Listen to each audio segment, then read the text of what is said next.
Hello everyone, welcome to math mania with Raspreet. आज का topic है हमारा how to find out the cube root of a number. अब cube roots हमारे two types के होते हैं, परफेक्ट एंड नॉन परफेक्ट। जैसे कि हमारे स्क्वायर रूट्स होते हैं। For example, under root cube root of 27, क्या वैल्यू मिलेगी 3। वही क्यूब रूट ऑफ 29 हो तो उसकी वैल्यू 3 होगी, नहीं। अब इस 27 और 64 के अंदर जितनी भी वैल्यूज होंगी वो सब नॉन परफेक्ट क्यूब रूट्स होंगी। आपने ये चीज ध्यान रखनी है कि जब भी किसी के नंबर के लास्ट में अगर 8 आएगा इसका मतलब उसके क्यूब रूट की वैल्यू 2 होगी। अगर लास्ट में 3 आएगा इसका मतलब उसके लास्ट की वैल्यू, उसका जब आप क्यूब रूट लोगे तो उसकी वैल्यू 7 आएगी लास्ट में।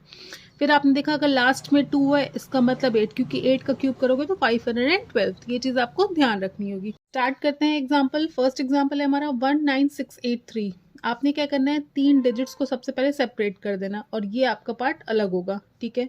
अब देखो लास्ट में क्या है 3, तो किसका क्यूब करने पे लास्ट में 3 आता है, 7 का क्यूब। 7 का क्यूब 343 होता है, इसका मतलब यहाँ की वैल्यू आपकी आ जाएगी 7। फिर आपने देखना है कि ये किसके अंदर लाइक करता है। अब आप देखो 2 का क्यूब होता है आपका 8 और 3 का क्यूब होता है आपका 27। इसका मतलब 2 के ज़्यादा क्लोजेस्ट है। इसका मतलब यहाँ पे जो वैल्यू आएगी वो आपकी होगी 2 इस पार्ट की, और इस पार्ट की आपकी 7 है। मतलब ये जो आपका इसका जो क्यूब रूट होगा वो 27 आएगा। नेक्स्ट एग्जाम्पल हम देखते हैं 24389। फर्स्ट ऑफ ऑल आपने क्या करना है, एक पार्ट आपका 3 डिजिट का आपको बनाना है, बना लिया आपने। फिर जो रिमेनिंग है उसको आप उसको छोड़ दो। अब आपका देखो लास्ट में 9 आ रहा है, किस में लास्ट में आता है, 9 का क्यूब करते हैं तो लास्ट में 9 आता है। इसका मतलब यहाँ की वैल्यू होगी आपकी 9। अब आप इस वैल्यू को देखो 24, तो आपको पता है 2 का क्यूब 8 और 3 का क्यूब 27। 27 से छोटा है और क्लोज है आपके 2 के क्यूब के। इसका मतलब यहाँ पे होगा आपका 2 और 9। 29 का क्यूब होगा आपका ये। नेक्स्ट एग्जाम्पल्स हम देखते हैं। हमें क्या निकालना है, इन दोनों के क्यूब रूट्स निकालना है। सबसे पहले आपने क्या करना है, 3 पार्ट्स में डिवाइड कर दिया। पहला पार्ट आपका ये हो गया, रिमेनिंग पार्ट आपका सेकंड पार्ट हो गया। वैसे ही हमने इसको भी सेपरेट कर दिया और इसको भी सेपरेट कर दिया। अब आप देखो लास्ट में 7 है।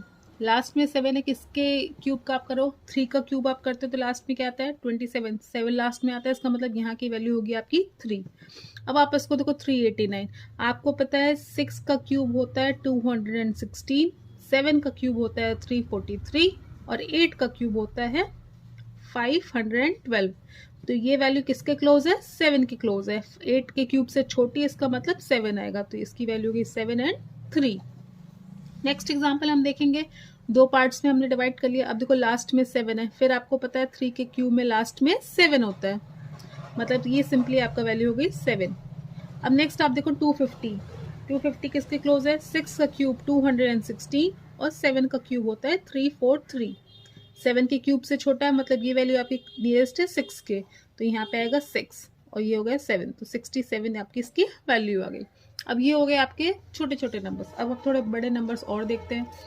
For example 1191016। फर्स्ट स्टेप क्या है आपका, पहले आप 3 डिजिट लास्ट के साइड करो, कर दिया। रिमेनिंग यहाँ पे कितने बचे, 4 डिजिट्स पर थे। पहले आप इसको सॉल्व करो। अब देखो लास्ट में 6 है, किस में आएगा, 6 का क्यूब करते हो लास्ट में 6 आता है, मतलब इसकी वैल्यू हो गई 6। अब आप देखो 10 का क्यूब क्या होता है, 1000, मतलब ये 10 के क्यूब से ज्यादा है, 10 से ज्यादा वैल्यू आएगी। अब हम एक स्टेप आगे बढ़ते हैं। 11 का क्यूब क्या होता है, 1331 होता है। इन दोनों के बीच में लाए करिए, इसका मतलब यहाँ की जो वैल्यू होगी वो 1010 होगी। इसका आंसर आएगा 106। नेक्स्ट एग्जाम्पल हम देखते हैं 1481544। सबसे पहला स्टेप, 3 डिजिट्स आपको लास्ट से हट साइड करने, आपने साइड कर लिया। रिमेनिंग कितने डिजिट्स आपके बचे यहाँ पे, 1481। अब आप देखो लास्ट में 4 आ रहा है, कब आता है, 4 के क्यूब में, जिसकी वैल्यू होती है 64। तो यहाँ पे क्या आएगा आपका 4 आएगा। अब आपने क्या करना है, 1481 को देखना है। तो आपको पता है 11 का क्यूब होता है 1331। ये 11 से थोड़ा सा ज्यादा है, आपको एटलीस्ट 20 तक तो क्यूब्स याद होने चाहिए। 12 का क्यूब होता है आपका 1278। अब आप देखो ये किसके, 12 के क्यूब से छोटी है, इसका मतलब यहाँ की वैल्यू आएगी आपकी 1111। तो टोटल कितना हो गया 114 का ही आपने। सबसे पहले आपने क्या करना है, पार्ट्स में डिवाइड कर लो। लास्ट के 3 डिजिट को आपने साइड कर लिया 216। फिर आपने क्या करना है, 3 पार्ट्स में इसको डिवाइड करते चलो। अब लास्ट में फिर क्या आएगा, अब इसका 385 एक पार्ट हो गया। फिर आपने क्या करना है, बचे हुए रिमेनिंग को एक पार्ट में रख दो, आपने रख दिया। अब आप देखो, सबसे पहले अगर इसके लास्ट में 6 है, 6 आने का मतलब 6 का स्क्वायर, 6 का क्यूब कितना होता है 216, मतलब यहाँ की जो वैल्यू होगी वो 6 होगी। बीच का आप नहीं फाइंड आउट कर सकते, आपने क्या करना है फर्स्ट पे आप आ जाओ, फर्स्ट पार्ट में जिसकी वैल्यू है 1981।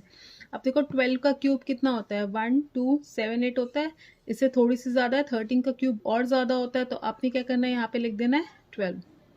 अब आपकी पहली वैल्यू मिल गई 12, लास्ट की वैल्यू मिल गई 6।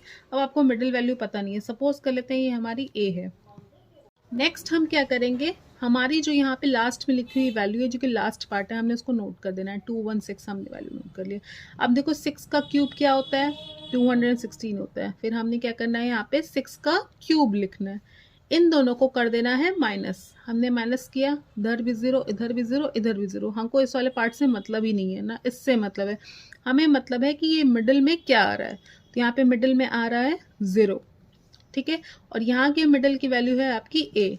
अब आपने क्या करना है, नेक्स्ट स्टेप आपका क्या करना है, आपको मिडिल वैल्यू फाइंड आउट करने के लिए यहाँ पे क्या होगा, आपको एक फॉर्मूला याद करना है, जो कि ये कहता है कि 3 का मल्टीप्लिकेशन, जो मिडिल वैल्यू है आपकी ए और जो लास्ट डिजिट है आपका 6, इसका स्क्वायर करेंगे तो इसकी मिडिल वैल्यू आएगी, जब हमने डिफरेंस किया तो इसकी मिडिल वैल्यू आएगी, दैट इज 0।